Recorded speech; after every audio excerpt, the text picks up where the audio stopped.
Ferreira is lost to us. He renounced God in public and surrendered the faith. That's not possible. Father Ferreira risked his life to spread our faith all over Japan. It seems to me that our mission here is more urgent than ever. We must go find Father Ferreira. This is in your hearts, then, both of you? Yes. Then I must trust God has put it down. When Marty and I spoke about it, he said, look, I want to make this picture desperately. It's not about me making money, and it's not about me having a fancy trailer and a hotel room that's got, 4 bedrooms. He said, I'll give up a lot to do it, and I'll find ways. And Marty is an incredibly capable technician. He can do things technically that, besides story and actors and everything else, he knows where to put the camera, how to save money and all that. And he says, I'll do whatever I can physically to make the picture so that it will conform to a budget that you think you can arrange financing for. And also, he said he would also work and ask whatever I wanted to contribute to the script in fashioning the script so that it would reflect some cost savings as well.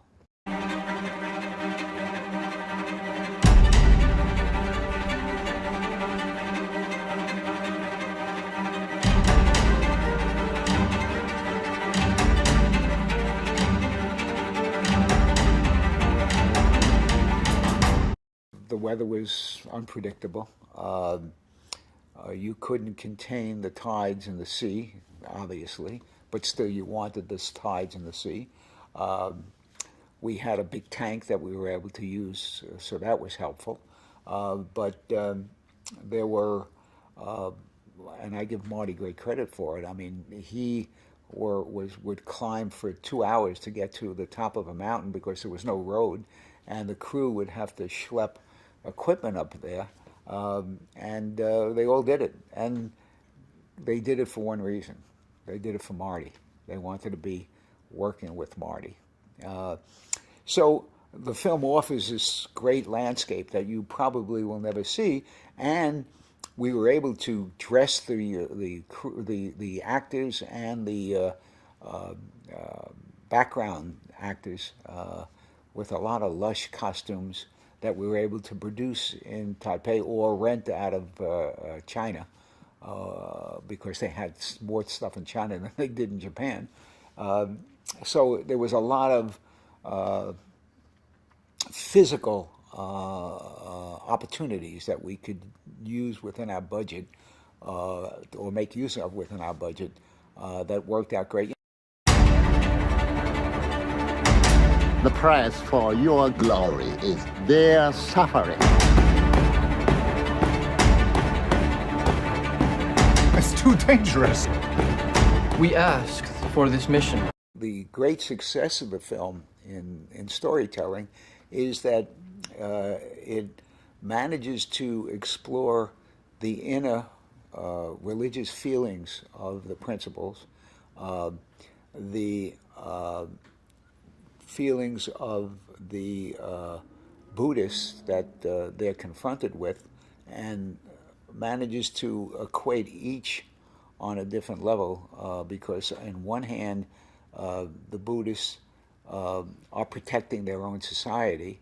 On the other hand, the Jesuits are anxious to help society by preaching their religion. So you have that all in conflict. And the film then deals with the conflict that's the inner conflict, the outer conflict, which sometimes turns very violent, against an incredibly beautiful background. So you have all these factors going on, and you sometimes wonder as you're sitting there, how could all this be on screen? Because it all envelops you as an audience. I know in the case of Andrew Garfield, he really committed himself to learning about the Jesuits, to learning about the Buddhists, and immersed himself in kind of almost a religious fervor. when I walked on the set, he was in a jail cell, and he was so immersed in his character, he kind of didn't even look up, and it took him a while to come out of that. And so he lived very much that part, which a lot of actors will do in order to understand the character they're playing. But he really dug into it, as I think he does probably for a lot of roles that he does. But this one is so personal and examines your own feelings so strongly. So it seemed to affect him even beyond the acting part of the film. When you see the film, you'll be amazed at Adam Driver, how he physically changes in the film. And I thought he was crazy. He jumps into, in the scene towards the end of the film, he jumps into the ocean, which he did, not a tank. And you could see it by the camera, how wide it is. And the ice cold water, we thought that he would really have a real problem with, and we had to wrap him in blankets after everything, and he kept wanting to do it.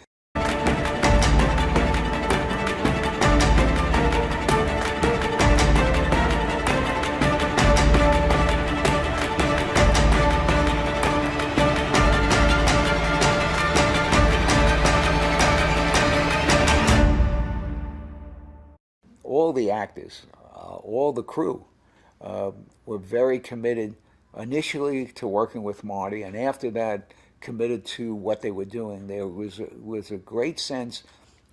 You often get that from actors, but from a crew you often don't get that kind of commitment and that kind of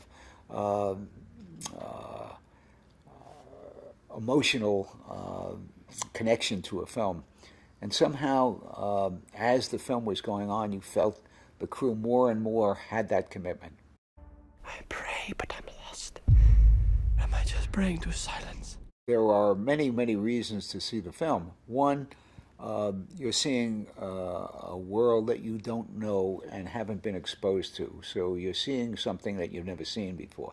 You're seeing a story that I think will affect the audience a great deal. Personally, I think they'll. My wife, when she saw the first cut, was in tears. I think people will be emotionally moved by it in a good way. It doesn't use violence per se, other than to tell the story and make you feel for those people that are being violated. So I think you'll be moved, and I think that's the major reason to see the film, because so few films today really can get you emotionally involved.